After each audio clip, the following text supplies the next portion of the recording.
स्पष्ट नहीं देख पा रहा हूं उस बालक को मैं।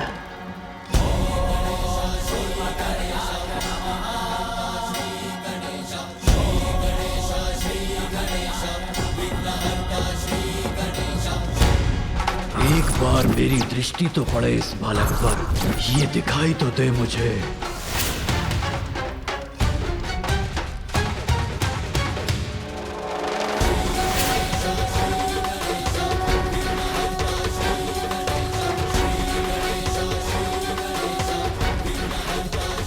ये है वो बालक, ये तो इतना छोटा और दुर्बल है। मैं व्यर्थ चिंता कर रहा था।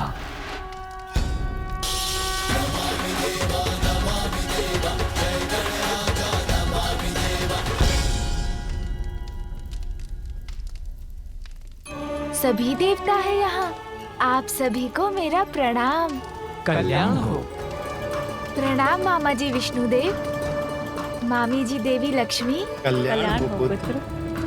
फूफा जी ब्रह्मदेव, बुआ जी देवी सरस्वती, आपको भी प्रणाम। आप सभी अतिथिगण यहाँ मुझे आशीर्वाद देने आए, ये मेरा परम सौभाग्य है।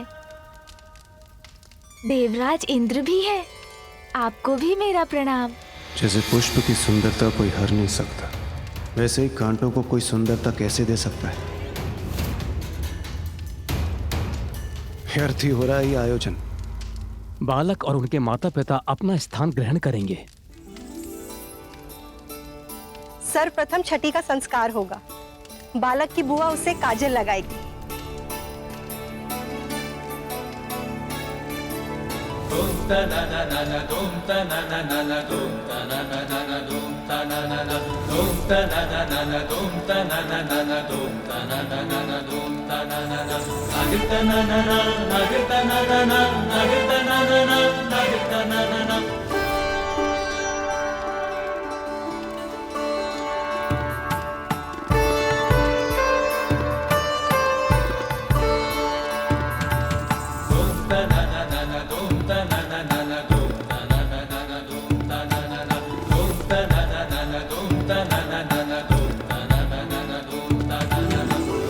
अब बालक का नामकरण होगा।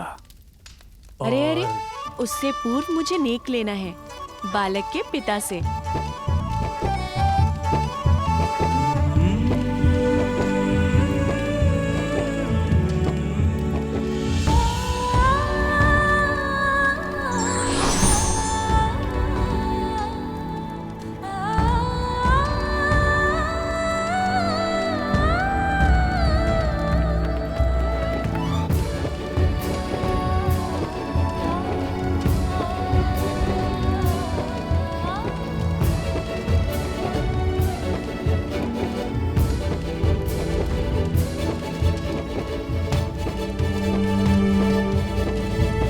देवी, क्या अब हम नामकरण की विधि प्रारंभ कर सकते हैं?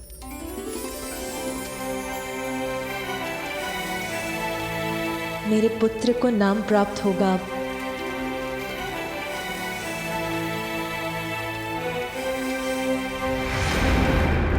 ओम अग्नये स्वाहा, ओम अग्नये स्वाहा, ओम अग्नये स्वाहा, ओम प्रजापतये स्वाहा, ओम प्रजापतये स्वाहा, ओम प्रजापतये स्वाहा, ओम भूरग्नये स्वाहा, ओम भूरग्नये स्वाहा, ओम भूरग्नये स्वाहा। बालक की कुंडली प्रस्तुत की जाए। कुंडली? एक बार किसी प्रकार ये बालक मेरे हाथ लग जाए, फिर मैं अपने प्राणों के संकट से मुक्त हो जाऊंगा।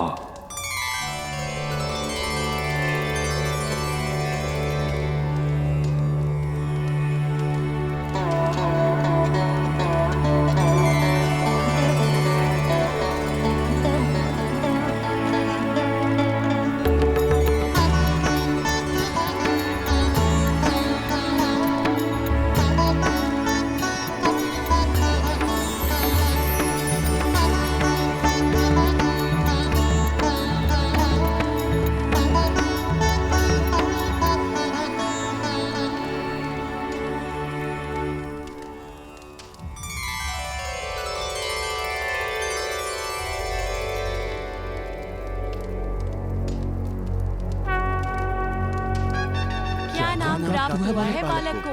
क्या नाम दिया गया उसे? है उसे? अभी पता चल जाएगा पार्वती नंदन का क्या नाम है। हमें बालक के नाम का प्रथम अक्षर प्राप्त हुआ है। अब ब्रह्मदेव वो अक्षर देवी सरस्वती को बताएंगे।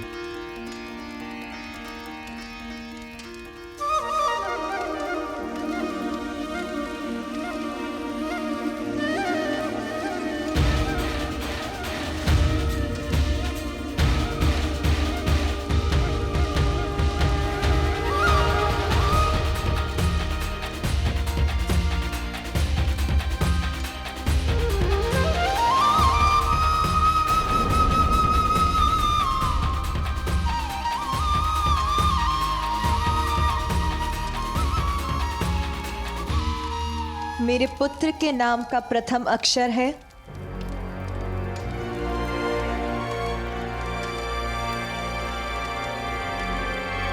ग ग ग ग प्रथम अक्षर है ग।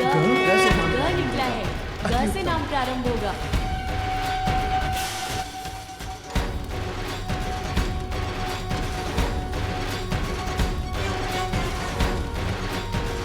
और अब महादेव हमारे पुत्र को इस अक्षर से प्रारंभ होने वाला नाम देंगे।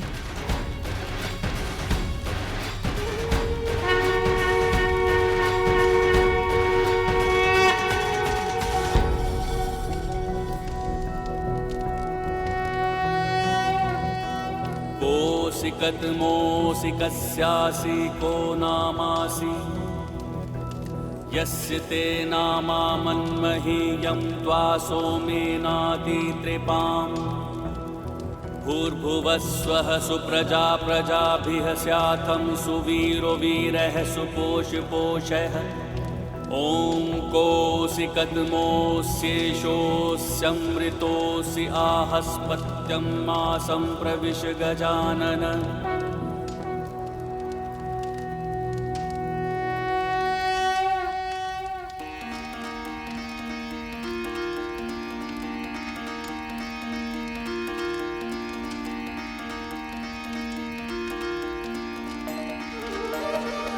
गजानन गजानन गजानन गजानन गजानन नाम है।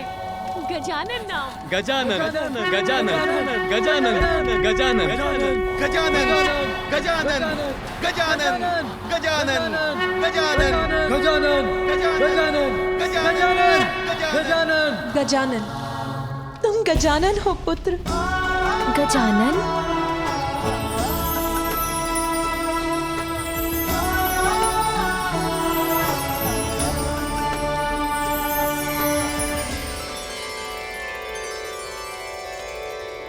हे बालक त्वमायुष्मान वर्चस्वी तेजस्वी श्रीमान भूया।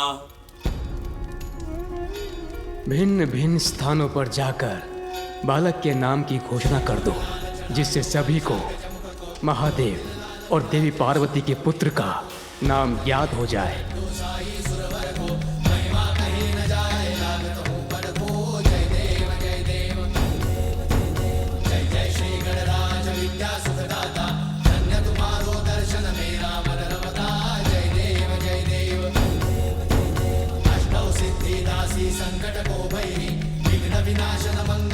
आप सबको मेरा प्रणाम।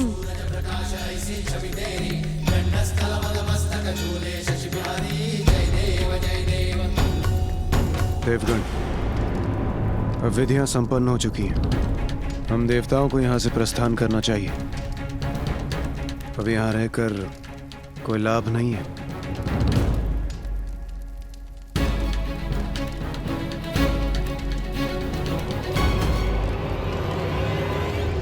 इस बालक का तो मैं अभी यही अंत कर सकता हूं। बस एक बार ये मुझे अकेला तो मिल जाए। इस प्रसन्नता की घड़ी में आप सभी हमारे साथ यहाँ उपस्थित हुए, धन्यवाद स्वरूप मैं स्वयं आप सभी का मुख लड्डू से मीठा करवाऊंगी। अर्थात और विलंब होगा हमारे प्रस्थान में।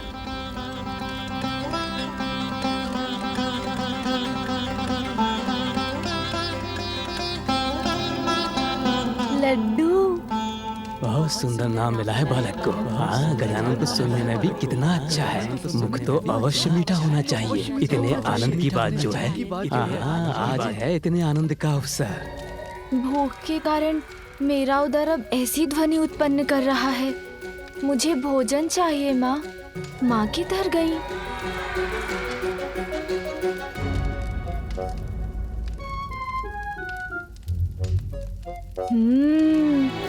इतने सारे स्वादिष्ट फल, इन्हें ही खा लेता हूँ।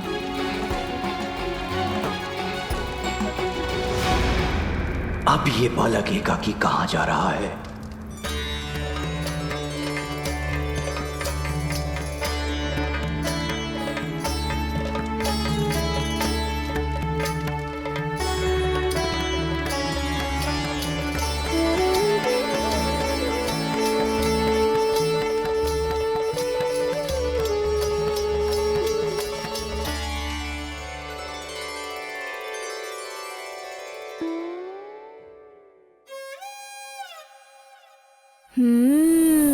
अब मैं इन्हें खाऊंगा।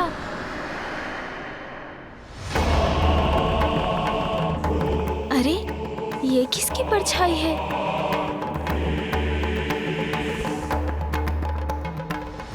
देवी पार्वती, हर्षोल्लास के इस वातावरण में आप हमें मत भूल जाइएगा।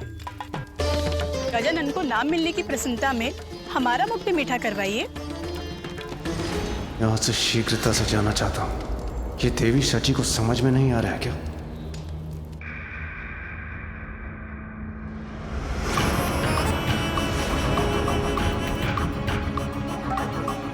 ये कौन है? मुखमंडल सौम्य है, किंतु नेत्र ऐसे है जैसे ज्वाला धधक रही हो उनमें। जो भी हैं, विचित्र हैं। विचित्र गजमुख बालक है ये, इसीलिए दुर्बल ही होगा। महादेव और देवी पार्वती का दूसरा पुत्र तुम्हारा काल बनकर प्रकट होगा। आप तुच्छ बालक से भयभीत होकर थर-थर कांपने लगकर। उचित कहती थी बुढ़िया सिंह का, व्यर्थ ही चिंतित था मैं इसे लेकर। पल भर में मिटा दूंगा मैं इसे।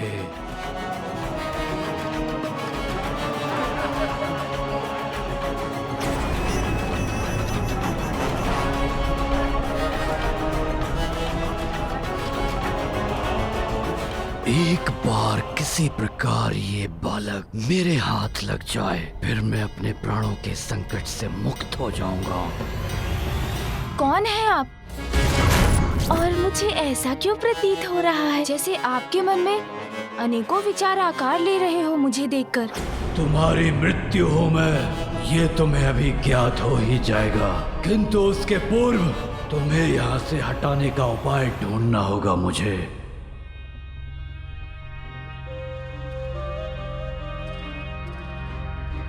कौन हो सकते हैं ये? मिल गया मुझे उपाय इस बालक के ध्यान को भटकाने का। ओह, तो आपकी भी दृष्टि इन्हीं फलों पर है। देखिए ना, कितने फल है यहाँ, किंतु चुनाव करना कितना कठिन हो रहा है।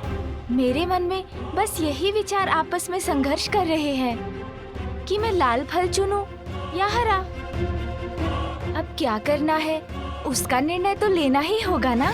पर मैं निर्णय ले चुका हूँ मूर्ख बालक, किंतु तुम्हें कुछ भी चुनने की छूट नहीं दूंगा मैं। मेरे आदेश का पालन करोगे और हरा फल उठाओगे।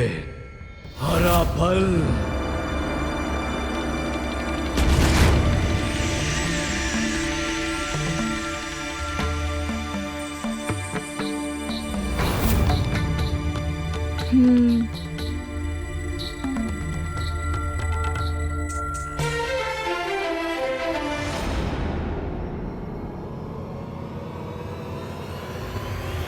विघ्न बनोगे तुम मेरे जीवन में।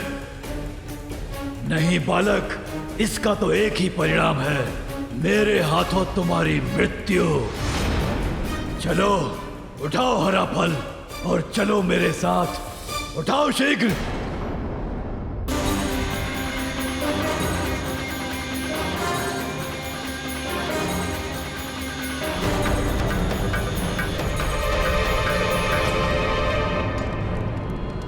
देवी पार्वती।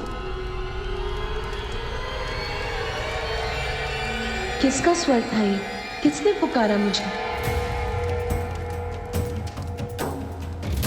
देवी वजनी, शनिदेव।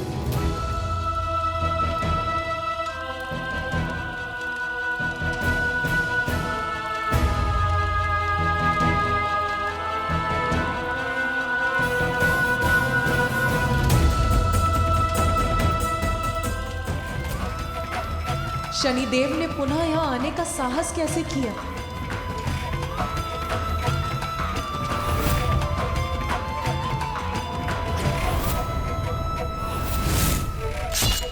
ठहर जाइए, किसी को भी भीतर जाने की अनुमति नहीं है।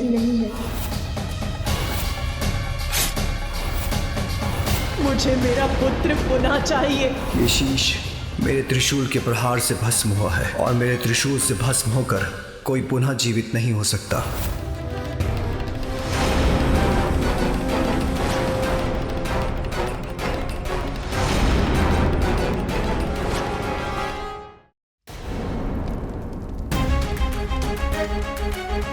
संकोच का कोई स्थान नहीं है। अब तुम्हें वही फल उठाना होगा जिसका चयन मैं कर चुका हूँ। उठाओ हरा फल, उठाओ बालक।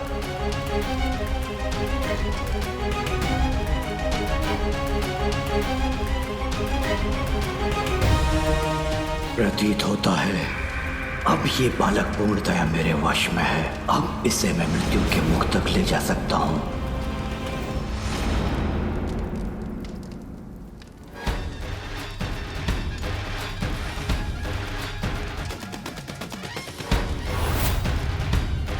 किंतु आपने तो मुझे बताया ही नहीं कि आप कौन हैं। ये तो मुझसे प्रश्न पूछ रहा है, अर्थात इसका मन मेरे नियंत्रण में नहीं। अच्छा आप बताइए ना, आप तो अवश्य मेरे नामकरण के उत्सव में भाग लेने आए होंगे, है ना? आपके यहाँ आने के लिए धन्यवाद। देखिए ना, मैंने तो अपना फल चुन लिया, किंतु उसका क्या लाभ? किंतु जब तक मुझे माँ अनुमति नहीं देती, तब तक मैं कैसे कुछ खा सकता हूँ?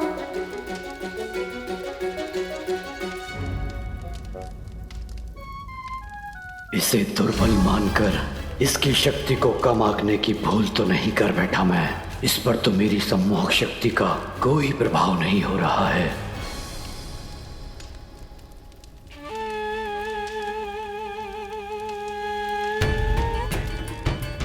माता मुझसे बहुत बड़ी भूल हुई थी, मुझे क्षमा कर दीजिए।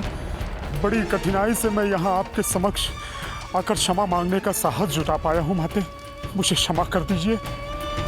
आपने तो मुझे उसी रात्रि दंडित कर दिया था माते, जिसके कारण आज तक मेरा पाप पीड़ा से ग्रस्त रहता है। माता है आप, और माता का हृदय तो अत्यंत विशाल होता है, अपनी संतान की अनेक भूलों को भी क्षमा कर देता है। तो आज अपने पुत्र के नामकरण संस्कार के दिवस क्या आप मुझे क्षमादान नहीं देंगी माते?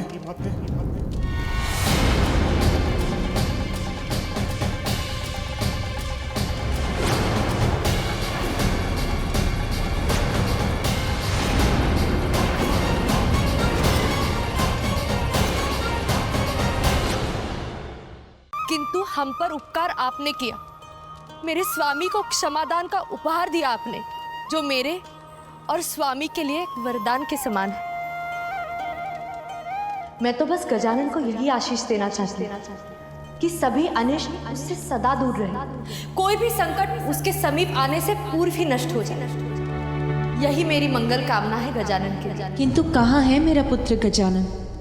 अतिथि सत्कार में इतनी व्यस्त हो गई कि बहुत समय से उसे देखा ही नहीं। देवी पार्वती, कोई और भी है जो आपसे भयभीत? कौन भयभीत है मुझसे भ्राता श्रीहरि? वहां देखिए।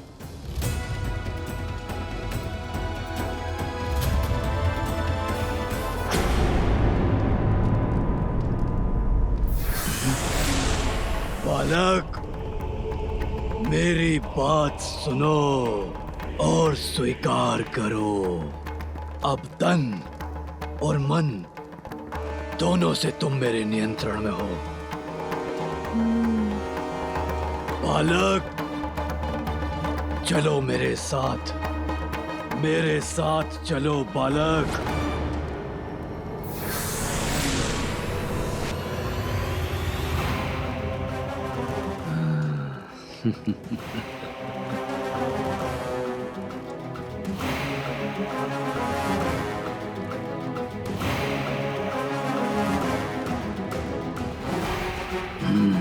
हाँ, उचित है। आगे बढ़ो बालक, बढ़ो आगे। चलो मेरे साथ, चलो बालक।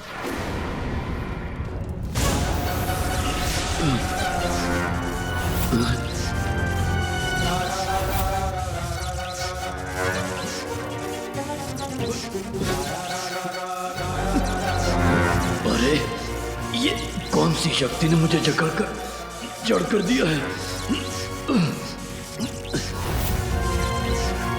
तनिक भी नहीं हिल पा रहा हूं मैं। और शक्ति लगाकर देखता हूं। कौन है भयभीत मुझसे भ्राता श्रीहरि?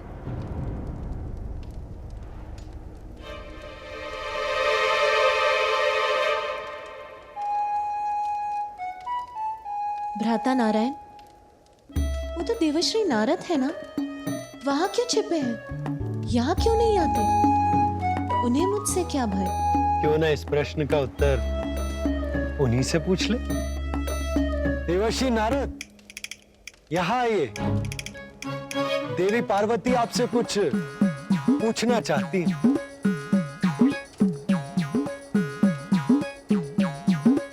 प्रभु नारायण, कहाँ फंसा दिया आपने मुझे? यदि सत्य जानकर माता पार्वती को क्रोध आ गया तो मैं क्या करूंगा? देवश्री नारद ने तो मेरे प्रति कोई अपराध नहीं किया, फिर वो मेरे समक्ष आने में क्यों भय कर रहे हैं?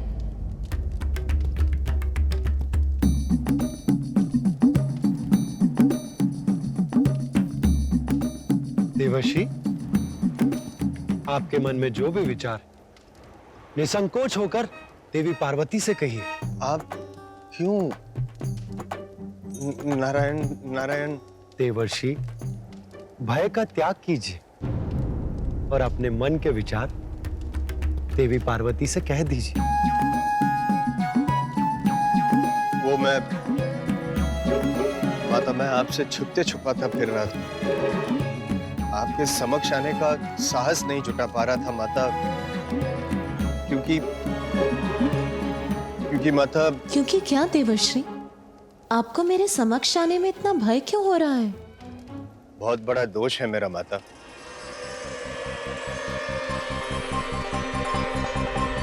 अधिक समय तक देखने का कौन दे रहा है सुझाव? क्षण भर के लिए देख लीजिए, यही है नारद का भाव। क्षणिक देख के घुमा लीजिएगा अपनी दृष्टि, इसमें कहाँ घूमने वाली है सृष्टि। मैंने ही शनिदेव को अपने शब्दों के जाल में उलझा कर किया भ्रमित, और कैलाश आकर आपके पुत्र का मुख देखने के लिए किया प्रेरित।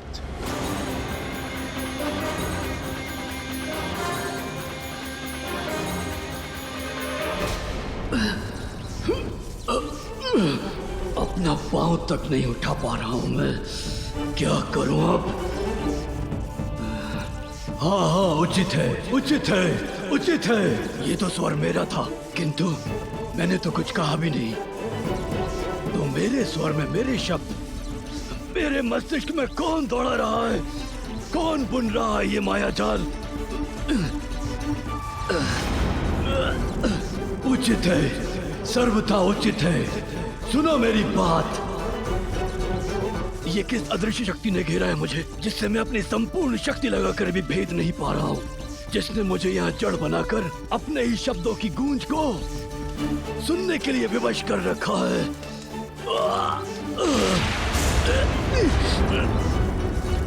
उचित है, सर्वथा उचित है। सुनो मेरी बात। तुम गजमुख बालक, ये क्या कर रहे हो मेरे साथ? हाँ, उचित है, सर्वथा उचित है। मैं क्या कर रहा हूँ? मुझे तो लगा कि आप कहीं जा रहे हैं। ये कोलाहल, ये शोर, ये स्वर तुम्हें सुनाई नहीं दे रहा बालक? बंद करवाओ इसे। बंद करवा दूं? ये सब हमारे अतिथि हैं और अतिथि तो देवता समान होते हैं,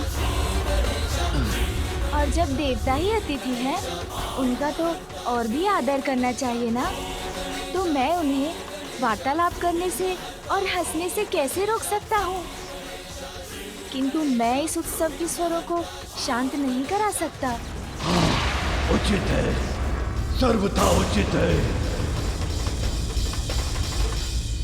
मुझे इस बात का ज्ञात है कि मैंने भूल की है बहुत, किंतु मैं आपसे विनती करता हूँ माता, कृपया मुझे दंडित ना करें।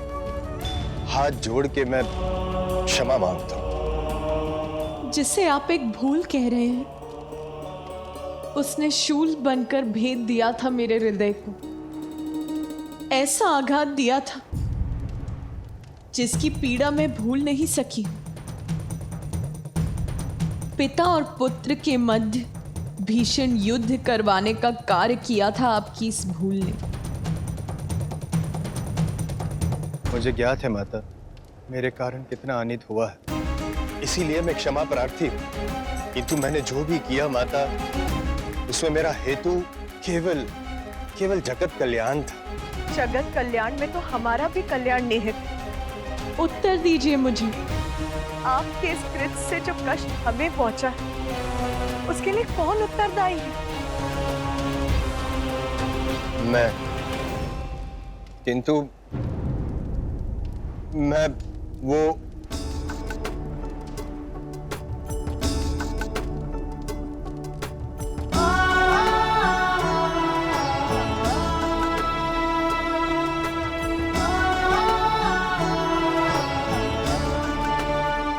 किंतु अंत भला तो सब भला। आज के इस आनंद उत्सव में मैं आपको दंड नहीं दूंगी देवश्री। आप भय मुक्त हो जाएं। नारायण नारायण।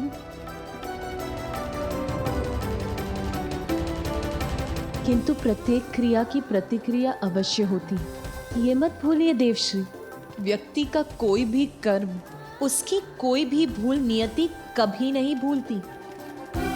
अपने कर्मों का परिणाम तो सभी को भुगतना होता है देवश्री।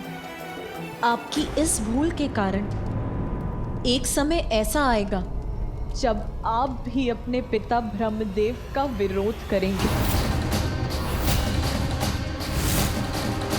और अपने पिता के विरोध जाना आपके लिए शुभ नहीं होगा देवश्री। मैं आपको दंडित नहीं करूंगी। किंतु नियति न्याय अवश्य करती है और ये नियति का न्याय होगा। हे माता, कृपया बताएं मुझे कि क्या होगा, कैसे होगा। यदि आप मुझे इस बात का संकेत दे देती तो मैं सावधान हो जाता माता। नियति का न्याय निर्धारित होता है, इतना तो जानते हैं ना आप देवश्री। जो भी होगा भयंकर होगा, किंतु वो आपके समक्ष समय आने पर ही आए।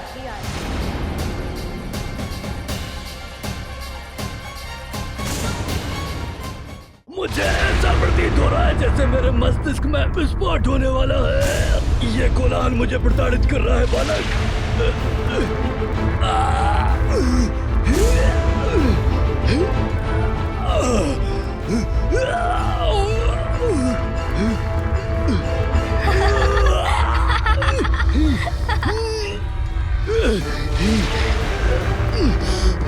अवश्य दिव्य है ये बालक और अनेक दिव्य शक्तियों का स्वामी है, किंतु इसे इसका भान भी नहीं।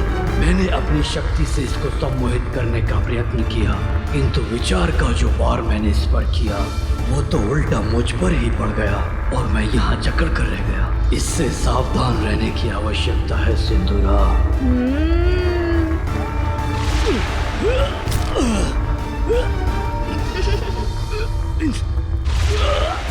मुझ पर दया करो। अरे ये आप क्या कर रहे हैं? देखिए, ये क्रीड़ा मुझे नहीं भा रही है। आप गिर क्यों गए मेरे समक्ष? ऐसा क्यों कह रहे हैं जैसे मैंने आपको कुछ किया हो? मैंने तो कुछ भी नहीं किया। आप ही गिर गए यहाँ और ऐसे चित्कार कर रहे हैं। ये स्वर जो मेरे मस्तिष्क के भीतर गूंज रहे हैं, मेरे सिर के टुकड़े टुकड़े कर देंगे। ये अंत कर देंगे मेरा। इन्हें रोक दो। ओह, तो आपके मस्तिष्क में कुछ है जिससे आप इतने विचलित हो रहे हैं। कोई बात नहीं, मैं अभी निकाल देता हूँ उसे। सुन जी, आइए इनकी पीड़ा दूर करते हैं।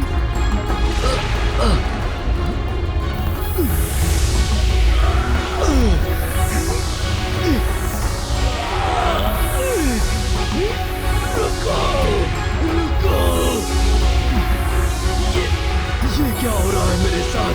मैं वाष्प बनकर वायु में विलीन क्यों हो रहा हूँ? अरे, सोन जी के ऊपर ये मक्खी कहाँ से आ गई?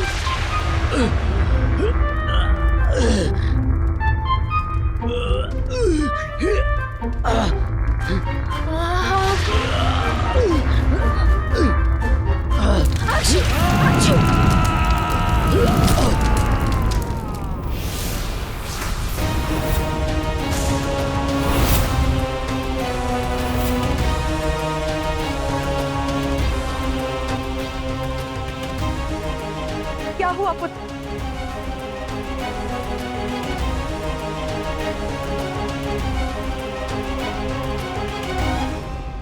तुम कुशल तो हो ना? माँ, वो मुझे क्षमा। तुम्हें क्या हुआ था पुत्र तुम्हें?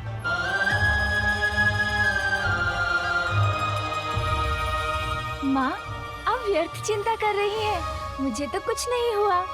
देखिए, सकुशल खड़ा हूँ आपके समक्ष। बस एक छींक आ गई थी मुझे। और हाँ, एक कोई थे यहाँ, वो मुझे घूर घूर कर देखते रहे। फिर उनके सर में पीड़ा उठ गई। मैंने उनकी सहायता करने का प्रयत्न किया, किंतु छींक आ गई। फिर तो उनका रूप ही परिवर्तित हो गया। माँ, ऐसा प्रतीत हुआ उन्हें देखकर जैसे वो कोई भयंकर असुर हो।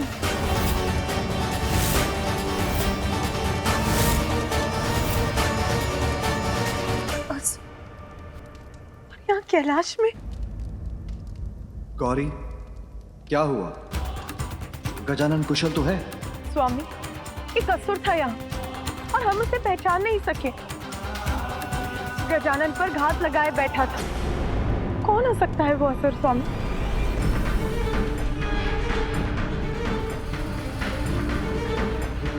असुर और यहाँ कैलाश में?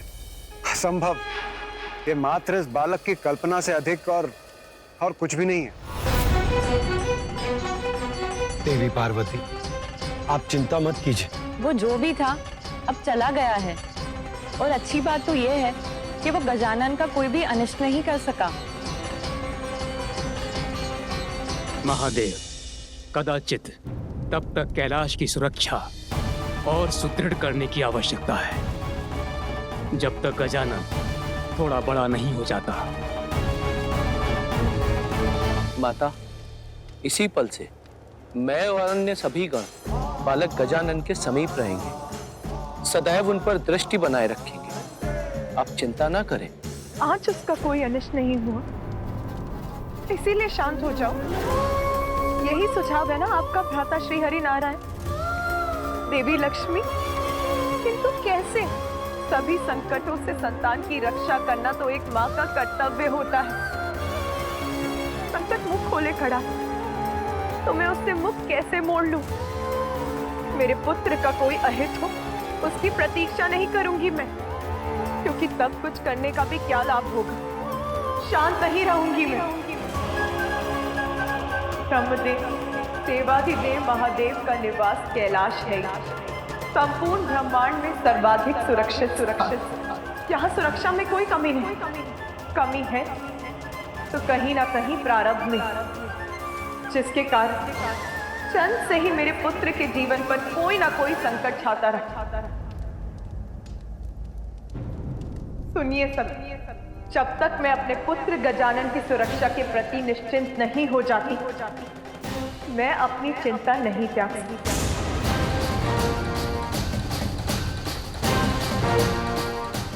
क्षण के कुछ समय पश्चात स्वयं उसके पिता महादेव के त्रिशूल ने उसके शीश को उसके तन से विलग किया। फिर उसे एक नवीन शीश एक गज का ही मिल सका।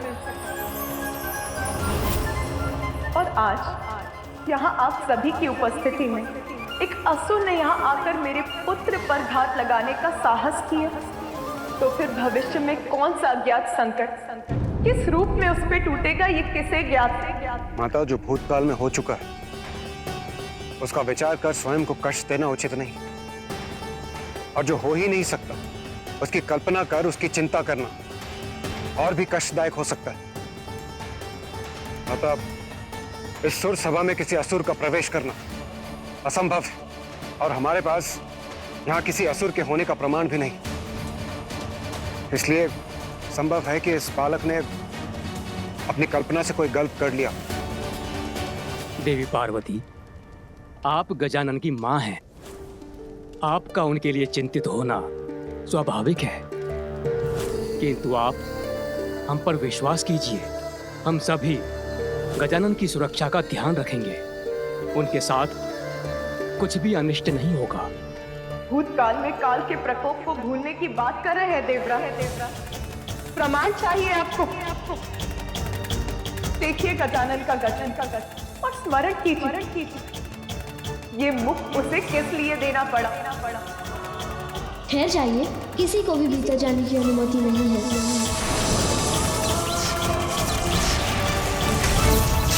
कि उसके प्रारब्ध का ही प्रमाण और प्रमाण चाहते हैं आप, तो सुनिए। एक माँ का हृदय अपनी संतान पर आए छोटे से छोटे संकट को भी भाप लेता है। तेरी आशंका निराधार नहीं। मैं उसकी सुरक्षा के प्रति अस्वस्थ नहीं हूँ ब्रह्मदेव। हमें उसकी सुरक्षा के प्रति कुछ और करना ही होगा। देवी पार्वती, तो फिर आप क्या चाहती हैं? ये स्पष्ट कीजिए। मैं चाहती हूँ कि आप श्री हरि नारायण और महादेव मेरे पुत्र का प्रारब्ध परिवर्तित कर दें, उसे देवत्र प्रदान करें।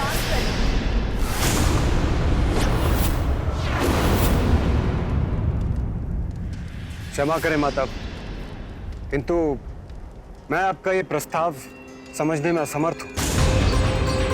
क्या केवल भोलेनाथ और आपके पुत्र होने मात्र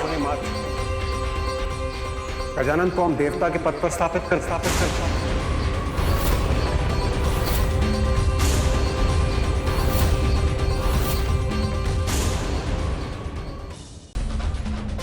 मात्र माता पार्वती और भोलेनाथ का पुत्र होने कारण हम उन्हें वो पद प्रदान कर दे जिस पद की योग्यता प्रमाणित करने के लिए उन्होंने अब तक कुछ भी नहीं किया। जिस पद के दायित्वों की उन्हें कोई समझ नहीं।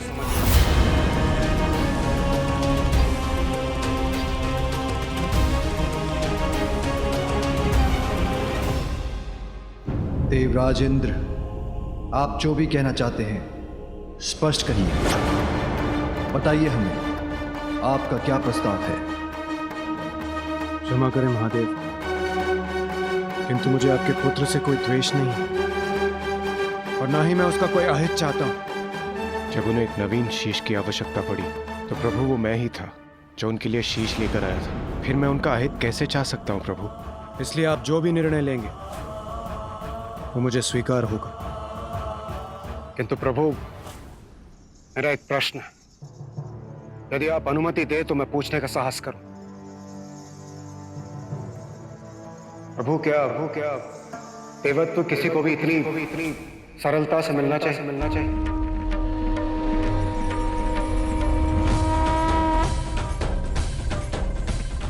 देवत्व प्राप्त करने का एकमात्र कारण योग्यता प्रमाणित करने वाला कर्म होना चाहिए,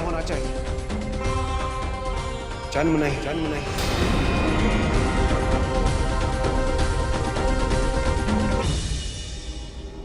यदि जन्म से ही देवत्व प्राप्त होने लगे तो कर्म की क्या महिमा रह जाएगी? देवराज उचित कह रहे हैं। देवराज उचित कह रहे हैं। देवराज उचित ही तो कह रहे हैं। देवराज उचित कह रहे हैं। आप ही बताइए महादेव, क्या मैं उचित नहीं कह रहा? गौरी, देवराज इंद्र उचित कह रहे हैं। जन्म नहीं, कर्म के आधार पर, वंश नहीं, योग्यता के आधार पर ही देवत्व प्रदान किया जा सकता है। यही उचित है। गजानन अपने कर्म से देवता बनेगा, अन्यथा नहीं। क्योंकि देवता पद के साथ तो संसार का कल्याण जुड़ा है। इसलिए जो अपने कर्मों से अपनी योग्यता प्रमाणित नहीं कर सकता, उसे मात्र उसके वंश, उसके जन्म के आधार पर देवता बनाना सर्वथा अनुचित है।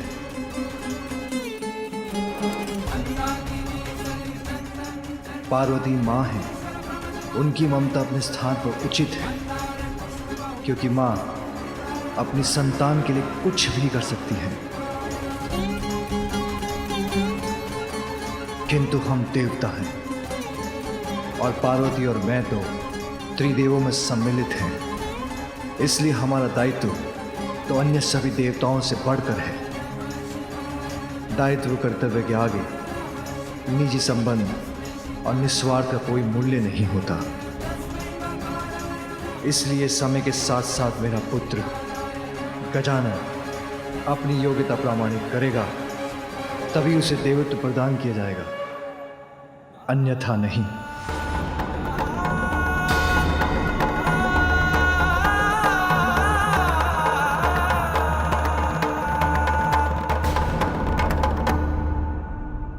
धन्य है महादेव, धन्य है आपका ये न्यायोचित निर्णय।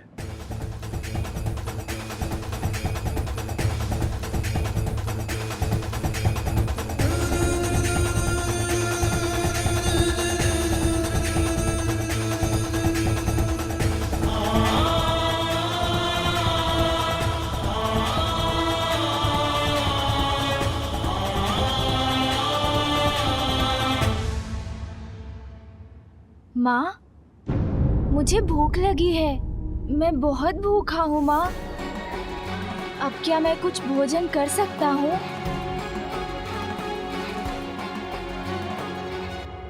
इसे देवत्व प्रदान करने पर इतना गहन परामर्श हो रहा है, उसे बस अपनी भूख की चिंता है। माँ, मुझे भोजन करने की अनुमति दीजिए ना। अब मुझसे भूख सहन नहीं हो रही। हाँ पुत्र, मैं तुम्हें अवश्य भोजन कराऊंगी। माँ के पल्लू से चिपका ये बालक देवता बनने योग्य तो कदापि नहीं। भोले के नंदन भी भोले भाले, राग द्वेष व्यर्थ ना मन में पाले। माता के आंचल को पाके प्रसन्न, भोजन में क्रीड़ा में रहते मगन। क्या है देवत्व वो अनभिज्ञ है, माता के नेह पे कृतज्ञ है। इंद्र से यद्यपि माता कुपित, किंतु माँ पुत्र को देख के पुलकित।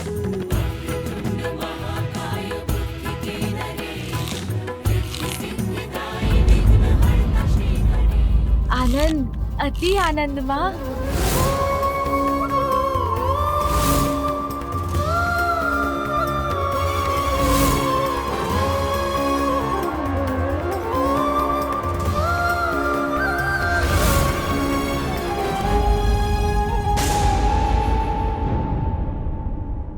देवत्व प्राप्त करने का एकमात्र कारण योग्यता प्रमाणित करने वाला कर्म होना चाहिए। और हाँ, एक कोई थे यहाँ। ऐसा प्रतीत हुआ उन्हें देखकर जैसे वो कोई भयंकर असुर हो। देवराज इंद्र उचित कह रहे हैं। उचित। यदि यही निर्णय है आप सभी का, तो यही उचित। देवराज, उचित और अनुचित, योग्यता और अयोग्यता की बातें करते, ये जानते हुए भी कि मेरे पुत्र ने इतनी कम आयु में इतने विशाल संकटों का सामना किया। और जब उस पर अपने पिता के क्रोध को जागृत करने का संकट छाया, तो उस समय आप सभी सर्वथा योग देवगण में से कोई भी उसकी रक्षा के लिए नहीं आया। उचित तो ये होता देवराज कि आप उससे संघर्ष करने के स्थान पर उसे समझाने का प्रयत्न करते, क्योंकि वो तो एक अयोग्य बालक है और आप सभी योग्यताओं से परिपूर्ण देवराज इंद्र। किंतु माता वो किंतु परंतु नहीं देवराज, उचित तो ये होता कि आप उसकी सुरक्षा का उत्तरदायित्व निभाते। पूर्व में उसके संहार का कारण बने थे आप, और अब उसका तिरस्कार कर रहे हैं। क्या ये उचित है?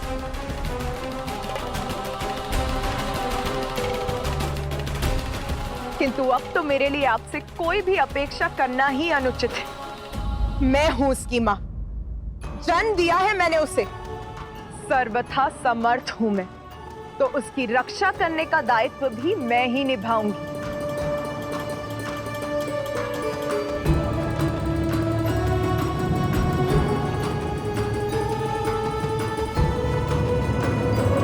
योग्यता और संस्कार जन्म से नहीं आते, कर्म से उन्हें प्राप्त करना होता है।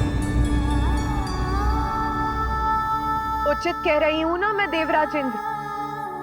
देवता है ना आप, और आप सभी भी, बहुत गर्व है ना आप सभी को देवता होने पर।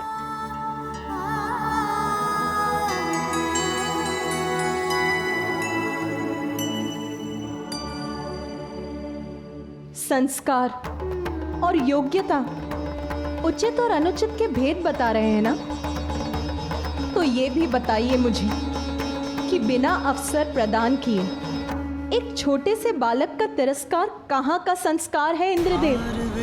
के मन में उमड़ी ममता। और रही बात योग्यता की, तो वो सभी में होती है, बस उसे निखारने के लिए उचित मार्गदर्शन और निरंतर परिश्रम की ही तो आवश्यकता है।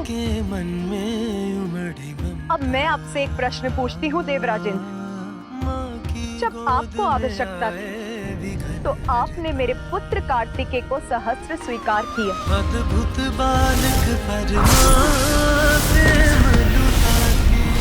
पुत्र कार्तिकेय की स्वीकार ही नहीं किया, उसे देवताओं की सेना का सेनापति भी नियुक्त कर दिया। तब आप संकट में थे ना देवराज, स्वर्ग संकट में था, स्वार्थ था आपका, विपत्ति में उचित और अनुचित का भेद भूल गए हैं आप। और आज जब आवश्यकता नहीं है तो मेरे दूसरे पुत्र गजानन का तिरस्कार कर रहे हैं आप। परंतु माता मेरा वो अर्थ अनर्थ आपका स्वार्थ नहीं निर्धारित करता इंद्रदेव। आपका अभिमान मेरे पुत्र के अपमान का कारण नहीं बन सकता।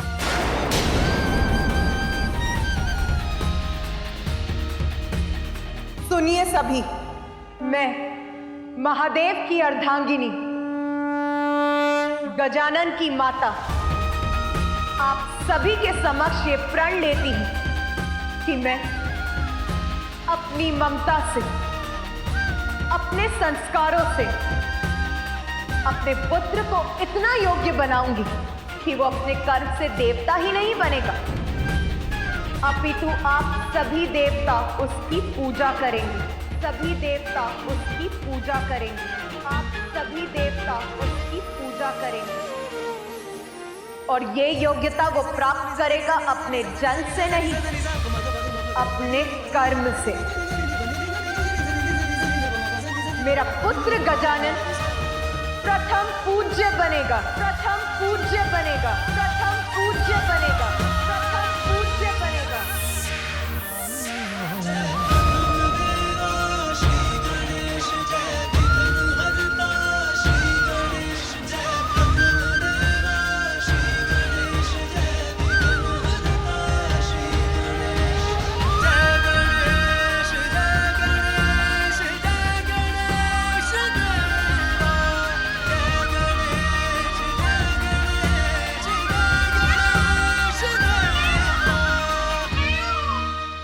सभी एकत्रित हैं यहाँ। उत्सव है, तो फिर माता का व्याकुल स्वर मेरे कानों को क्यों भेद गया? महादेव प्रणाम, अब हमें जाने की अनुमति दीजिए।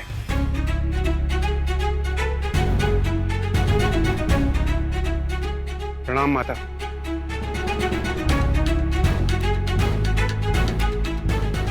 गजमुख गजानन, महादेव और माता पार्वती के पुत्र हो तुम, और ये तुम्हारा सौभाग्य है। उसी में संतुष्ट रहो। देवत्व प्राप्त करने के योग्य नहीं हो तुम।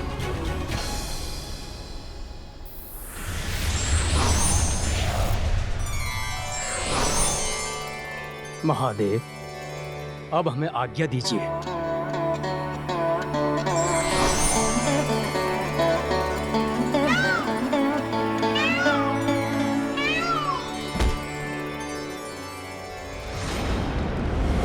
पाताल स्वामिनी सिंगिका।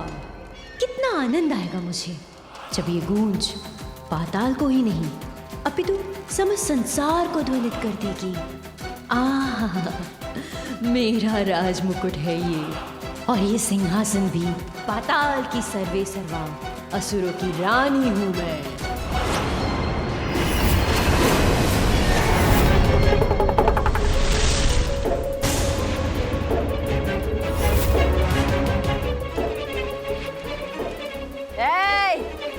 ऐसे नेत्र फाड़ फाड़ के क्या देख रहे हो? झुको मेरे समक्ष, अभिवादन करो मेरा।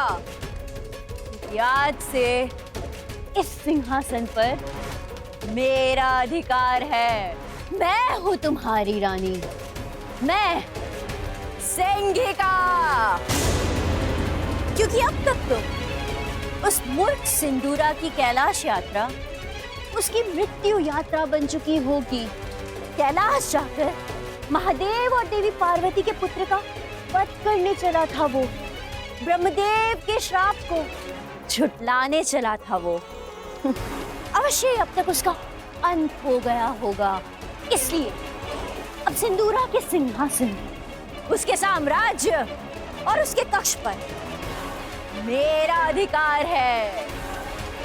तो जाओ, जिन ऋषि मुनियों को तुम पकड़ कर लाए हो उन्हें मेरे समक्ष मेरा भोजन बना के प्रस्तुत करो। भूख लगी है मुझे भोजन चाहिए, मुझे भोजन चाहिए, मुझे भोजन चाहिए।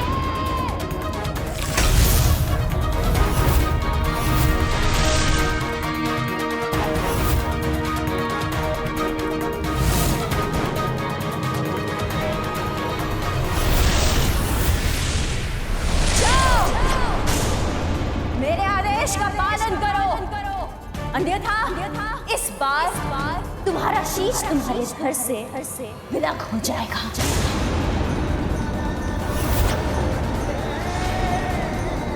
स्वामी, कुछ अनुचित तो नहीं कहा ना मैंने?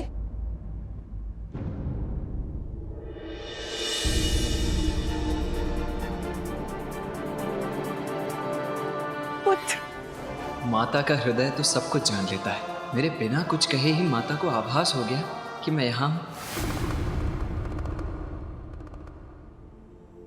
मेरा पुत्र। हाँ माता, आपका पुत्र यही है। मैं आ गया हूँ माँ। अब आपके सब कष्टों को दूर कर दूंगा मैं।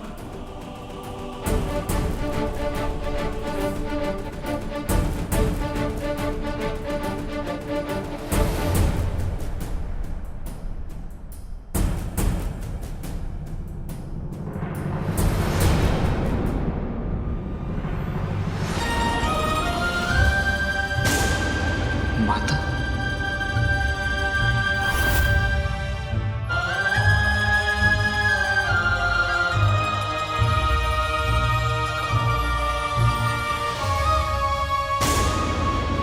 माता मुझसे मिलने मुझे आशीष देने नहीं आ रही थी?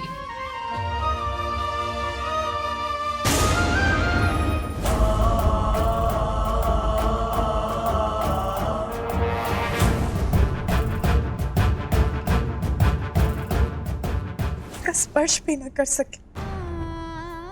उसके कोमल प्राण सभी विपदाओं से सुरक्षित रहे, बस इतना ही चाहती थी। माता ने मुझे देखकर भी मुझे अनदेखा कर दिया।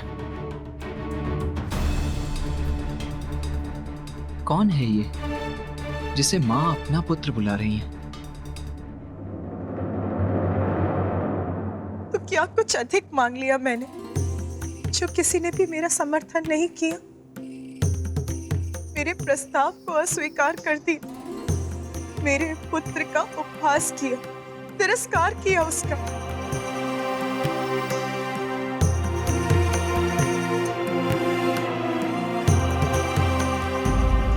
यदि मेरा बड़ा पुत्र कार्तिकेय यहाँ होता तो वो मेरी पीड़ा अवश्य समझता, साथ देता अपनी माँ का। तो माता ने अनदेखा नहीं किया मुझे। सत्य तो ये है कि उन्होंने मुझे देखा ही नहीं।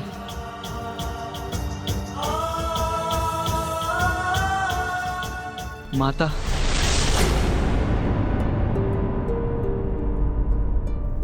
ये स्वर तो मेरा पुत्र। कहाँ हो तुम पुत्र? यही हूं माँ।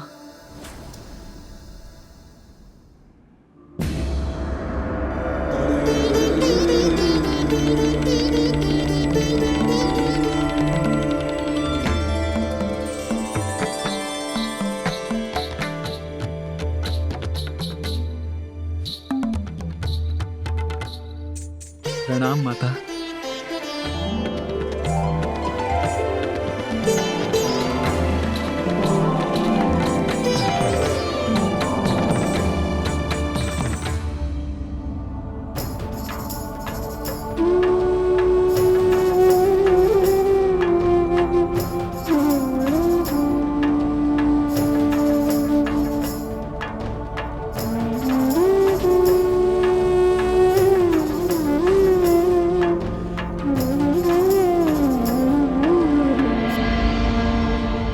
प्रणाम पिताश्री।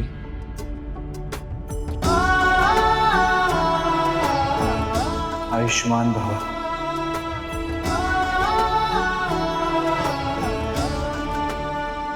पुत्र तुम आ गए पुत्र। माँ का पुत्र तो मैं हूँ, फिर ये कौन है?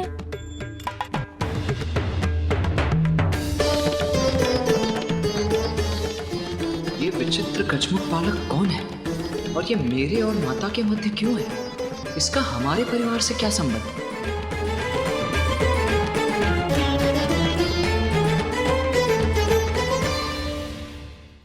मेरा अनुज गजानन। देखो तो, मैं तो तुम दोनों की भेंट करवाना ही भूल गई।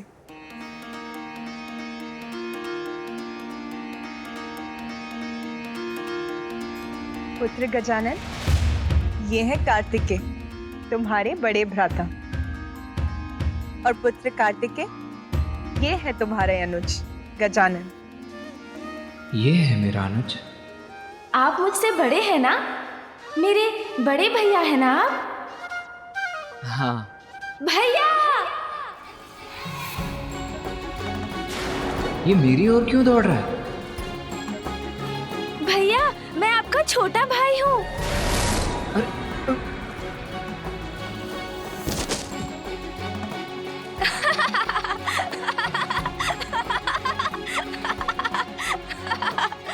भैया, आप तो मेरा भार भी नहीं संभाल सके।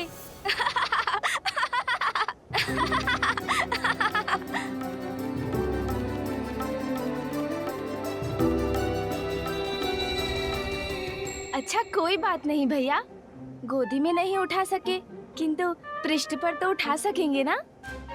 अरे ये क्या कर रहे हो? पुत्र गजानन, जब हम स्वयं अपने पांवों पर चल सकते हैं, उन पर अपना भार उठा सकते हैं, तो अग्रज द्वारा उठाए जाने की क्या आवश्यकता है? हाँ पुत्र, तुमने तो मिलते ही अपने अग्रज पर अपना भार डाल दिया। सर्वप्रथम अभिवादन तो करो, प्रणाम करो उन्हें। प्रणाम बड़े भैया।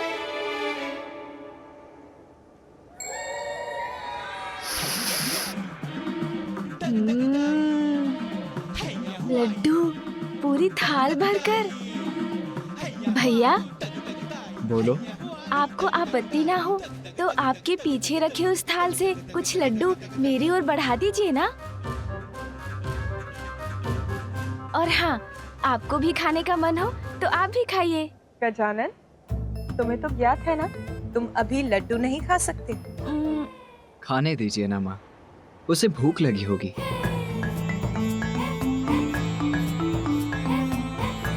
क्या हुआ माता, ऐसे क्यों देख रही हैं आप? माता, आप मुझे ऐसे क्यों देख रही हैं? क्या हुआ? कुछ नहीं पुत्र, ऐसा कुछ नहीं हुआ।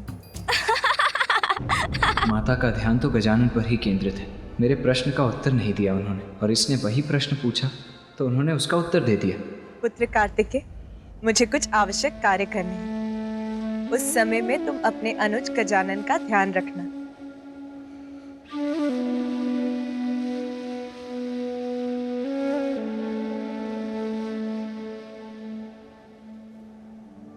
प्रतीत होता है माता को तो मेरी तनिक भी चिंता नहीं। मैं इतने समय पश्चात लौट कर आया हूँ, किंतु न उन्होंने मुझे अपने पास बिठाया, न ही मुझसे कुछ बातें की।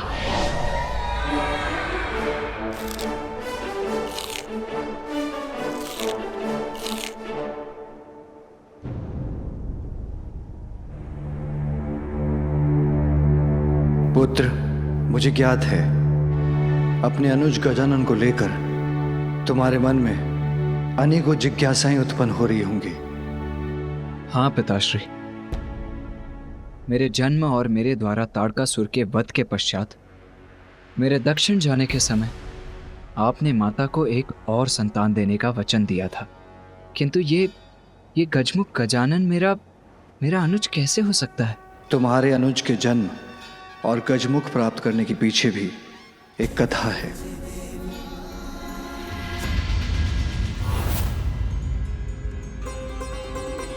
मात्र माता पार्वती और भोलेनाथ का पुत्र होने कारण हम उन्हें वो पद प्रदान कर दें जिस पद की योग्यता प्रमाणित करने के लिए उन्होंने अब तक कुछ भी नहीं किया। और जो कुछ भी कैलाश पे हुआ वो उचित नहीं था। जो उचित था उसे उचित कहा, और जो अनुचित था उसे अस्वीकार किया। देवत्व प्राप्त करना इतना सरल नहीं है, और ना ही देवता बन देवता के दायित्वों का निर्वाह करना। बिना अपनी योग्यता प्रमाणित किए किसी को भी देवत्व प्रदान किया जाना सर्वथा अनुचित। इसीलिए देवता पद की महिमा को स्थापित रखने के लिए उचित का साथ दिया। जो हुआ वो उचित था या अनुचित ये तो समय ही बताएगा, किंतु जो आपको करना था आप कर चुके स्वामी। फिर पुनः सभा बैठाकर सभी सभासद देवताओं से अपनी ही प्रशंसा को सुनने की आपकी इच्छा कहाँ तक उचित है स्वामी? देवराज इंद्र होने के नाते ये मेरा कर्तव्य था, अन्यथा भविष्य में कोई भी देवता पद की मांग कर सकता है। क्या मैं उचित कह रहा हूँ? आपने जो भी किया वो सर्वथा उचित था देवराज। हाँ इंद्रदेव, आपने जो किया उचित किया, सही का साथ दिया आपने, और हम सब आपसे सहमत हैं। जगत जननी को निराश करना कैसे उचित हो सकता है? देवताओं के साथ सृष्टि के सभी जीवों की सुरक्षा के लिए जिन्हें अपनी कोख से संतान को जन्म देने का अधिकार खोना पड़ा, आज उनके पुत्र की सुरक्षा की बात आई तो आपने उनका प्रस्ताव नकार दिया। आपके इस कृत्य के लिए मैं माँ से क्षमा मांगूंगी स्वामी। भरपेट खाऊंगी मैं स्वादिष्ट भोजन। उस बालक ने अब तक तो सिंदूरा का वध कर ही दिया होगा। अब मैं बन चुकी हूँ पाताल लोक की रानी।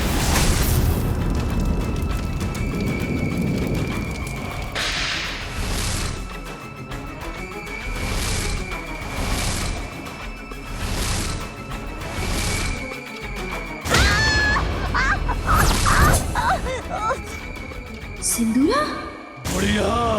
किस बात का इतना आनंद मनाया जा रहा है? तुम्हें क्या लगा कि मेरी मृत्यु हो गई? नहीं नहीं असुर सम्राट, अब तो महान है, सर्वशक्तिमान है। आपकी मृत्यु उस तुच्छ बालक के हाथों, इसकी तो मैं कल्पना भी नहीं कर सकती। मुझे तो लगा कि आप उस बालक का वध करके आते ही होंगे। इसी विचार से मैंने आपके लिए स्वादिष्ट भोजन का प्रबंध किया। तो इसीलिए तुम मेरे सिंहासन पे बैठी थी। अब शब्द नहीं है तुम्हारे पास? बहुत बन चुकी तुम अपने जान, अब नहीं। कालकूट हलाहल विष, यही उचित उपाय है उस बालक के अंत का। मैं आपको उस विष तक पहुंचा सकती हूँ। सिर सम्राट, मुझ पर वार मत करना।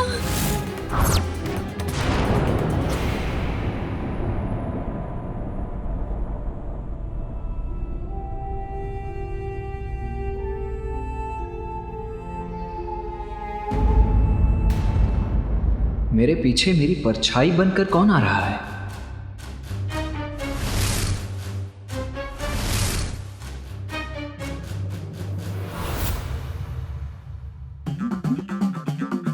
यहाँ तो कोई नहीं है।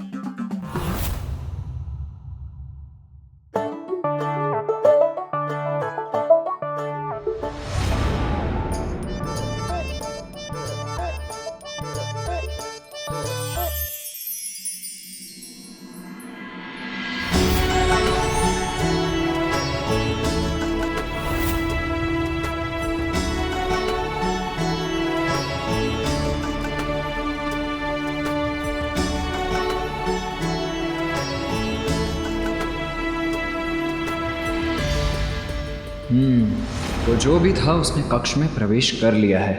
अब तो उसका सामना करना ही होगा। माँ, मेरा मन बहुत अशांत है माँ। आज जो कुछ भी हुआ वो उचित नहीं था।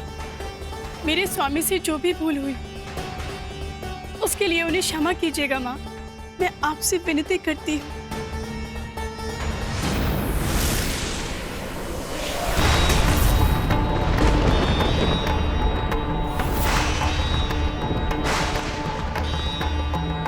कैसा अनिष्टकारी संकेत दिया है माता ने। उनका त्रिशूल उनके हाथों से गिर गया, जिसने माता के इस मंदिर को भी कंपित कर दिया। मानो जैसे देवलोक के भाग्य का प्रकाश ही मिट गया। दया कीजिए माँ अपनी संतानों पर, दया कीजिए।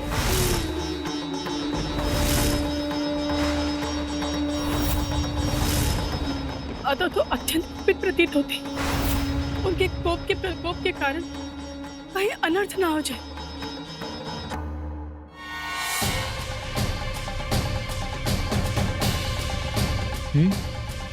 कोई नहीं, किंतु फिर मुझे ऐसा स्पष्ट आभास क्यों हुआ जैसे कोई मेरे पीछे। भैया,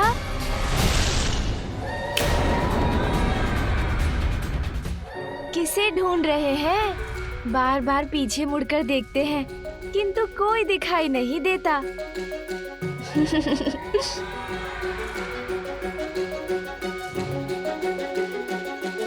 मैं तो यहाँ हूँ आपके समक्ष। फिर बताइए ना, आप किसे ढूंढ रहे हैं?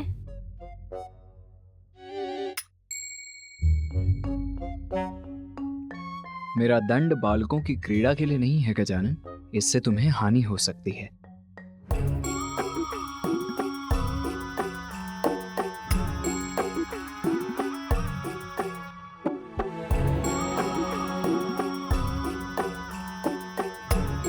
क्या हुआ?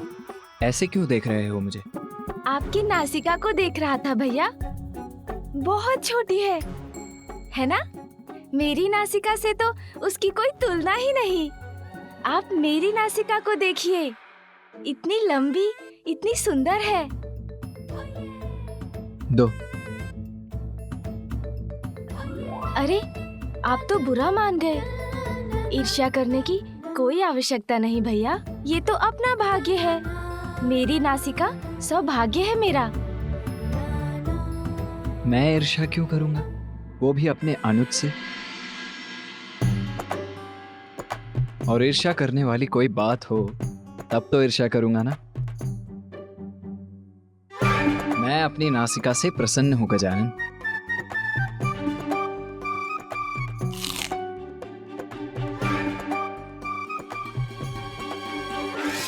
अब आपको कहना ही होगा ना कि आप प्रसन्न हैं। दूसरी नासिका तो प्राप्त नहीं कर सकते ना, और नासिका भी छोटी है। कोई बात नहीं, किंतु आपका शरीर कितने दुर्बल है आप। प्रतीत होता है ठीक से खाते भी नहीं आप। वो किस कारण? आपका मुख भी छोटा है क्या, इसलिए? योद्धा हूं मैं, और योद्धाओं का शरीर ऐसा ही होता है गजानन। अब क्या हुआ? ऐसे अपना सर क्यों हिला रहे हो? कुछ नहीं होगा क्या भैया, भाग्य है सबका। अब मुझे देखिए, माँ मुझे प्रतिदिन अपने हाथों से स्वादिष्ट फल खिलाती है, दुग्ध पिलाती है, तभी तो मैं और आप इस सुख से वंचित जो है। सत्य तो ये है कि माँ मुझसे बहुत बहुत स्नेह करती है। माँ तो मुझसे भी बहुत स्नेह करती है गजानन।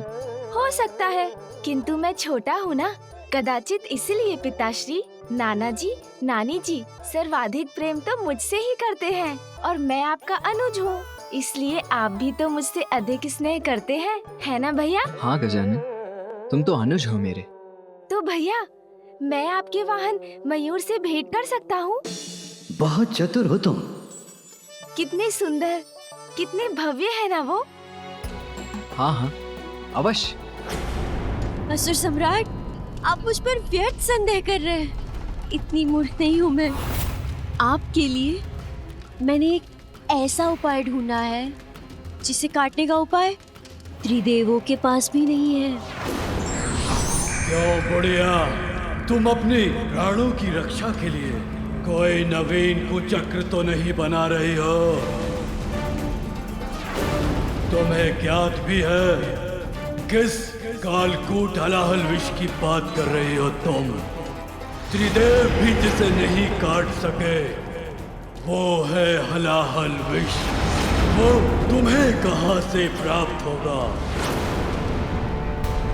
कुचक्र नहीं असुर सम्राट, कुचक्र नहीं।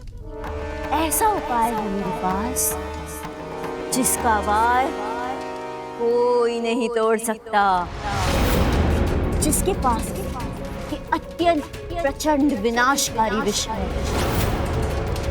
याद है मुझे उसका नाम, और वो है राक्षसी जृंभा।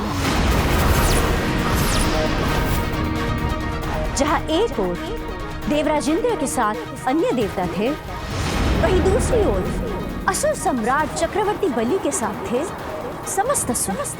और तब मंथन के समय सागर से निकला कालकूट हलाहल विष। कालकूट विष के कारण संपूर्ण जगत में विनाश का संकट छा गया।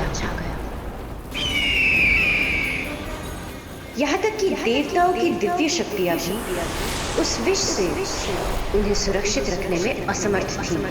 देवता और असुर दोनों ही ये समझ गए थे कि यदि अब उनकी कोई रक्षा कर सकता है तो केवल महादेव ही कर सकते हैं। महादेव तो देवता और असुरों की सहायता के लिए प्रस्तुत हुए, किंतु देवी पार्वती को इससे आपत्ति थी। स्वामी पार्वती, मुझे जाना ही होगा, अन्यथा ये हलाहल विष विनाश का सागर बन संपूर्ण सृष्टि को लील जाएगा। नहीं स्वामी, मैं आपको कहीं नहीं जाने दूंगी। सृष्टि की रक्षा के लिए स्वयं को संकट में डालना ये मुझे स्वीकार नहीं। जब तुम मेरा कवच बनकर मुझे सुरक्षित कर रही हो तो भला मुझ पर क्या संकट आ सकता है? मेरे प्रति अपार प्रेम के कारण तुम ये भूल रही हो कि मेरा अनिष्ट असंभव है। तुम्हारा प्रेम ही मेरी सुरक्षा है उमा। सुहागन धर्म की मर्यादा के अनुरूप तुम्हारा आचरण मेरा जीवन कवच है। अपनी मांग को सिंदूर से सुशोभित कर तुम मेरी दीर्घायु सुरक्षित करती हो। सुहागन का गौरव अर्थात नख छिद्र में बाली धारण करती हो गौरी। मंगलसूत्र और उसके काले मोती अनिष्ट से मेरी रक्षा करते हैं। लाल वस्त्र धारण कर मेरी समृद्धि का कारण बनती हो। पाँव की पायल मुझे सकारात्मक ऊर्जा से परिपूर्ण करती है। बिछियाँ धारण कर वंश वृद्धि में मेरी सहभागिनी बनी हो। जिसकी पत्नी इतनी सुमंगली हो उसका कोई अमंगल कैसे संभव है? जब तुम्हारी अनंत शक्ति मेरे साथ है तो मुझे तुच्छ हालाहाल से कोई हानि कैसे पहुंच सकती है? पार्वती, किसी भी अनर्थ का संदेह अपने हृदय से निकाल दो प्रिय।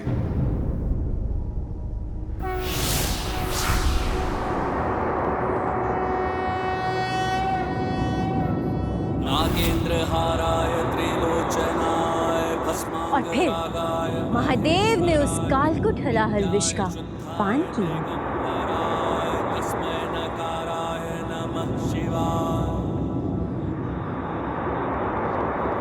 मंदाकिनी सलिल चंदन चर्चिताय नंदीश्वर प्रमथनाथ महेश्वराय मंदार पुष्प बहु पुष्प सुपूजिताय तस्मै मकाराय नमः शिवाय।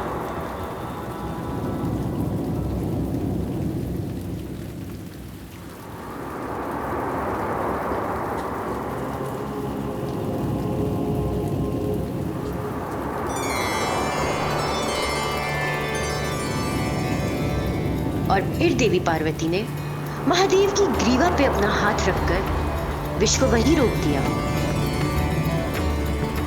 स्वामी, संपूर्ण सृष्टि तो आपके भीतर ही समाई हुई, इसीलिए इस विष को अपने शरीर में और आगे मत जाने दीजिए, अन्यथा संपूर्ण सृष्टि नष्ट हो जाएगी।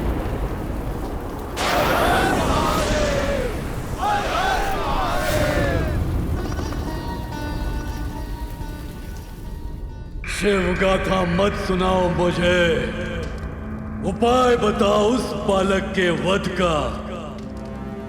कालकूट हलाहल एक ऐसा विष है जिसे स्वयं महादेव भी अपने शरीर के भीतर नहीं ले सकते।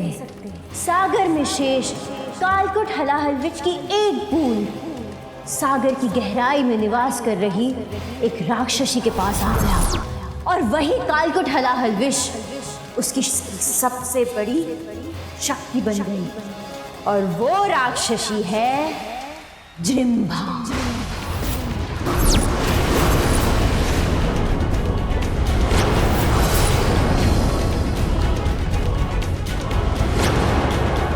जो विष स्वयं महादेव ग्रहण नहीं कर पाए, उससे उनके पुत्र का क्या होगा?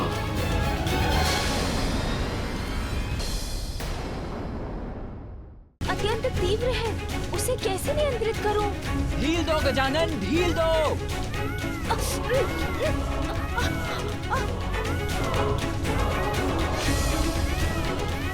गजानन! वो राक्षसी है जृंभा। जृंभा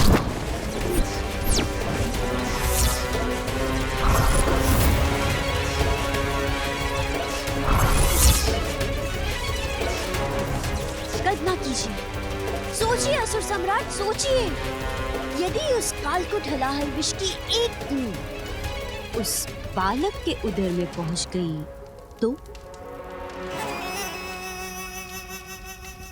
जृंभा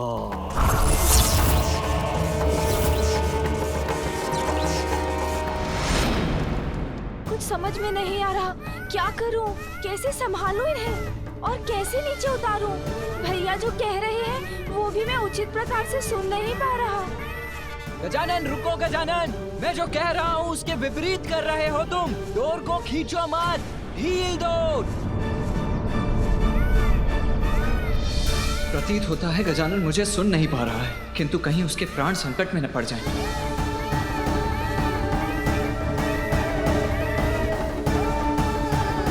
अरे सामने तो घाटी है।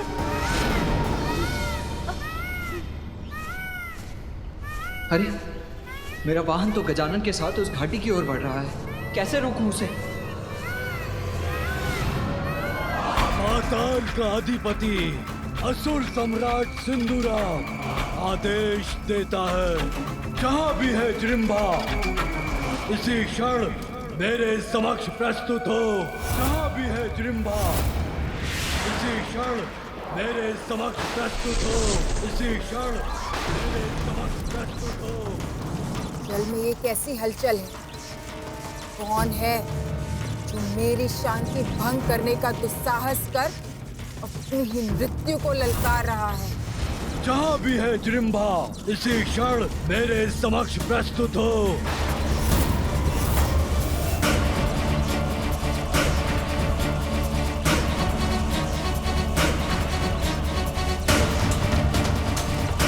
असुर सम्राट सिंदूरा सर्वघाती है उसका विष। वो जहाँ जाती है वहाँ की वायु भी विषाक्त हो जाती है। आपकी मति भ्रष्ट हो गई है क्या असुर सम्राट, जो उसे यहाँ बुलाकर इतना बड़ा संकट मोल ले लिया आपने? शांत हो जाओ बुढ़िया, मेरा अंत नहीं कर सकता उसका विष। मेरे आदेश का पालन करने के लिए उसे यहाँ आना ही होगा।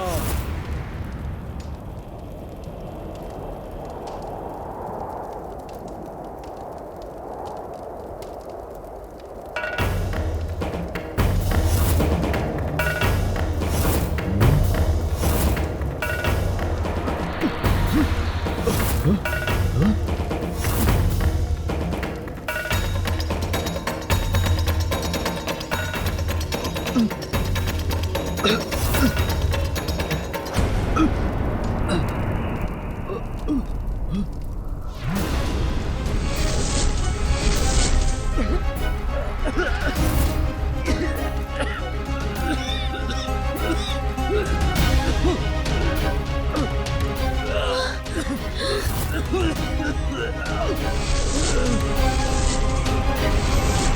है ये धूम्र की आकृति जो यहाँ प्रवेश कर रही है। कदाचित सत्य कहा था बुढ़िया सिंगिका ने। भयंकर है ये जृंभा।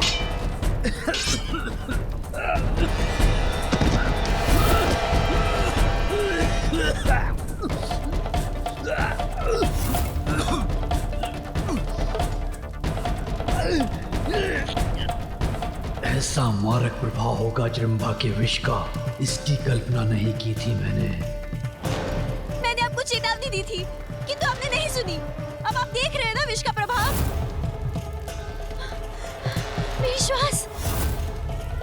श्वास को ये क्या हो रहा है? जैसे किसी भयंकर शीत का प्रभाव हो। और ये शीत उत्पन्न हो रही है क्योंकि जृंभा यहाँ आ रही है। अब सर्वनाश होगा। देखिए, मूर्खता थी मेरी जो इस महामूर्ख को जृंभा को बुलाने का सुझाव दे दिया। अब कहीं मुझे अपने प्राण न गंवाने पड़ जाए।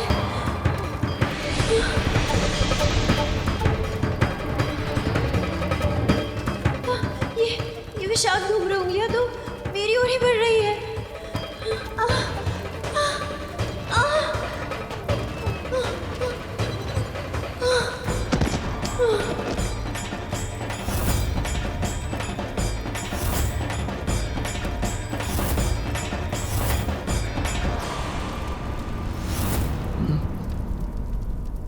बिना पूर्ण रूप से यहाँ पहुंचे ही इतना भीषण प्रभाव है राक्षसी जृंभा का। आश्चर्य है।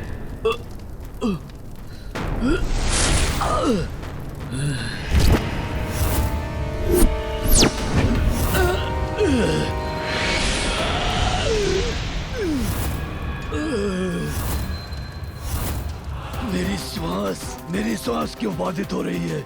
जृंभा करे प्रहार तो होता है संहार। मेरी शांति भंग करके मुझे यहाँ बुलाने का दुस्साहस क्यों किया तुमने? इसका तो संपूर्ण शरीर ही विषाक्त धूम्र के समान है।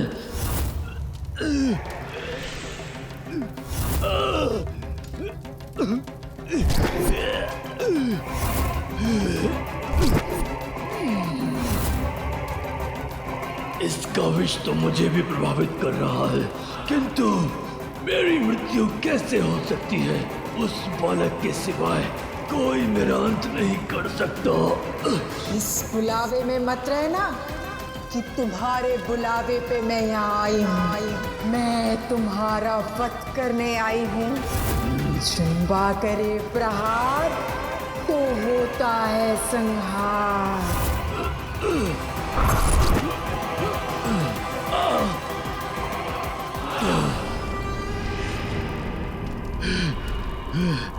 इससे आगे बढ़ने से रोकना होगा मुझे। आगे बढ़ने से रोकना होगा इन्हें, अन्यथा एक घाटी के ऊपर पहुंच रहे हैं। इन मयूर जी पर तो मेरा कोई नियंत्रण ही नहीं बन रहा है, किंतु मैं बहुत ऊंचाई पर नहीं हूँ। अभी कूद जाऊं तो संभव है सुरक्षित रहूंगा।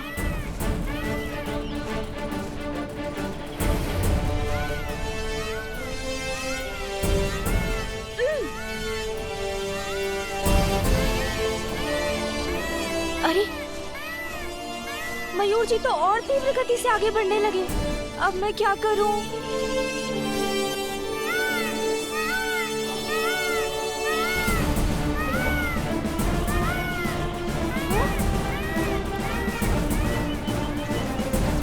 इसकी बात तो घाटी है, फिर तो उतरना असंभव हो जाएगा। गजानन रुको, गजानन! मयूर धीमे हो जाओ, नीचे उतरो। मैं जो कह रहा हूँ उसके विपरीत कर रहे हो तुम। डोर को खींचो मत। गजानन! भैया!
मेरी सांस क्यों अटक रही है? जिम्बा करे प्रहार तो होता है संहार, किंतु अब तक तो मैंने तुम पर अपने विष का वार किया ही नहीं। दुष्टा जिम्रा, वश में तो मैं करूंगा तुम्हें। विषमय अवश्य हो तुम, किंतु मेरी अपार शक्तियों से परिचित नहीं हो।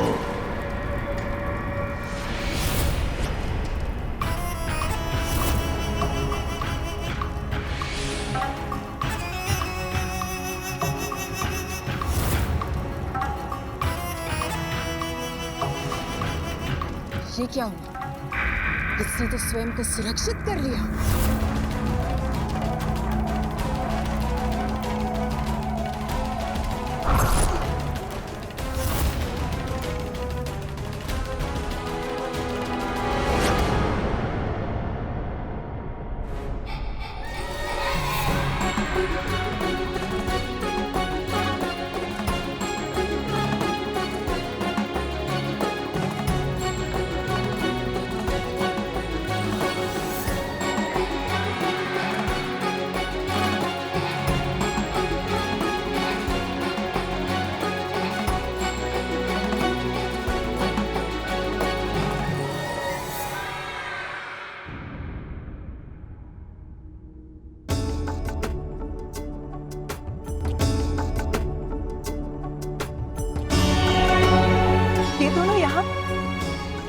गिरने के कारण ऐसी ध्वनि हुई,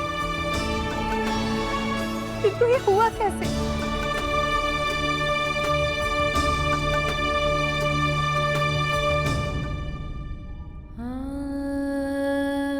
पुत्र क्या हुआ तुम्हें?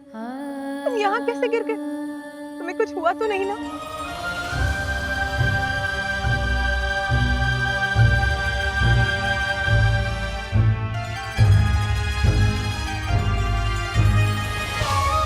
गिरा तो मैं भी हूँ, मैंने ही गजानन की रक्षा भी की है, किंतु माँ मुझसे नहीं उसी से पूछ रही हैं कि वो कुशल है कि नहीं। माँ, इसमें तो मेरा कोई दोष नहीं, भैया के कारण ही हुआ जो हुआ। मैं तो उनके वाहन मयूर जी से भेंट कर उन पर आरूढ़ होकर थोड़ा सा भ्रमण करना चाहता था, किंतु भैया ना चाहते ही नहीं थे कि मैं उनके मयूर जी पर चढ़ूं, तो बस उनके वाहन ने गिरा दिया मुझे। इतना ही नहीं माँ, भैया तो मेरी डांट भी लगा रहे थे। भैया सदा मेरी डांट लगाते रहते हैं। इतनी सहजता से मिथ्या वचन बोल रहा है, मैं माँ को अभी सब बताता हूँ। वो आया था मेरे वाहन से भेंट करने, तो उस पर आरूढ़ क्यों हुआ? वो मेरा वाहन है, मेरे भार और मेरे संकेतों से परिचित है। मैंने तो गजानन को सावधान भी किया था, किंतु उसने मेरा कहा अनसुना कर दिया।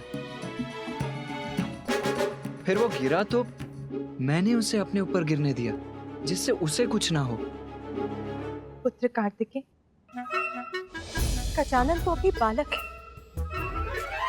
और अनुभव तो नाव के समान, इसीलिए उसको समझाने का, उसका ध्यान रखने का दायित्व भी तुम्हारा ही है।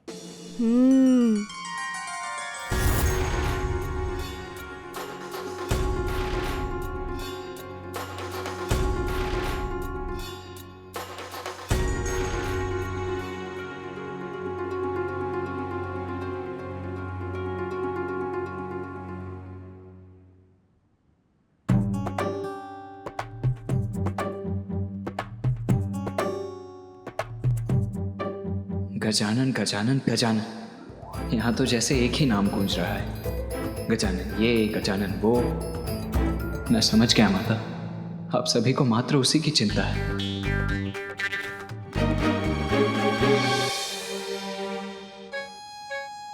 पिताश्री,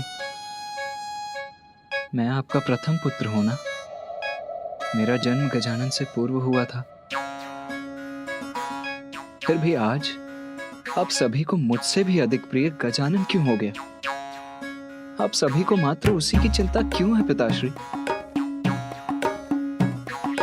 पुत्र, तुम्हें कदाचित ऐसा प्रतीत हो रहा है, किंतु सत्य तो यह है, माता पिता अपना संपूर्ण स्नेह अपनी सभी संतानों पर न्यौछावर करते हैं। उनके लिए उनकी सभी संतान एक समान ही होते हैं। अच्छा अब ये सब छोड़ो, चलो भोजन तैयार है। हाँ हाँ, जाओ गजानन, माता के हाथों से भोजन प्राप्त करो।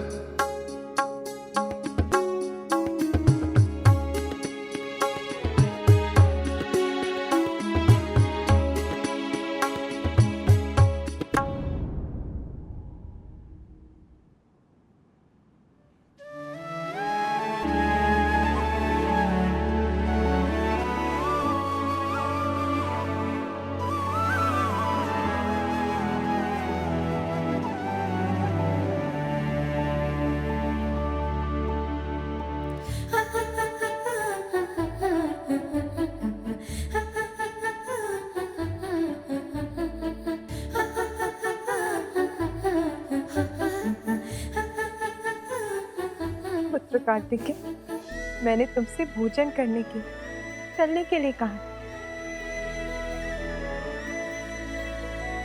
चलो।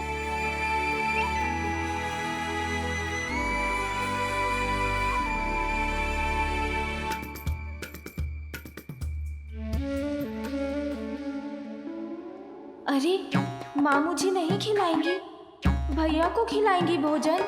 भूख तो मुझे लगी है। अब जाओ कैलाश, करो अपना प्रहार और उस बालक का संहार।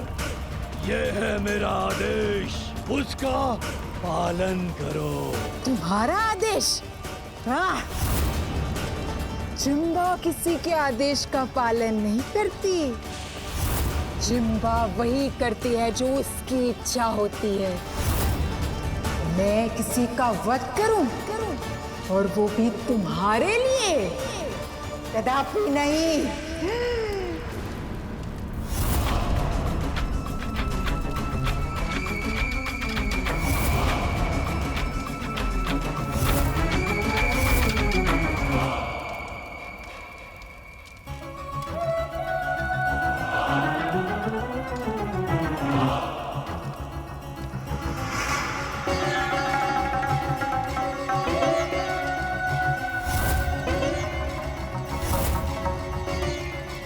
असुर सम्राट हूँ मैं, पाताल का अधिपति हूँ। सभी असुरों द्वारा मेरे आदेश का पालन करना अनिवार्य है।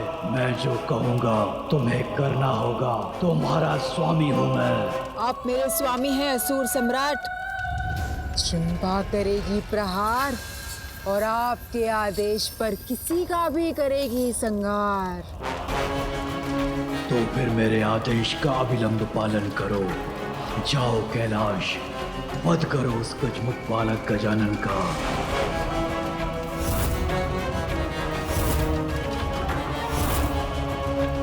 जिम्बा भी यही है, कहीं से मुझे देख लिया तो पुनः अपना विष प्रहार करेगी। मैं ऐसे ही पड़ी रहती हूँ। मैं भी कैलाश जाकर उस गजमुखानन का वध कर दूंगी।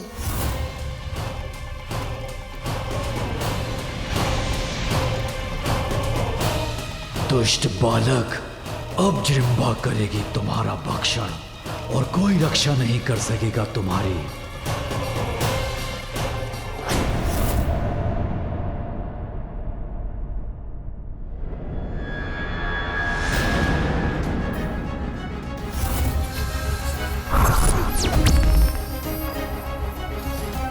मेरा भयंकर रूप देखकर तो ये बालक भयभीत होकर भाग जाएगा।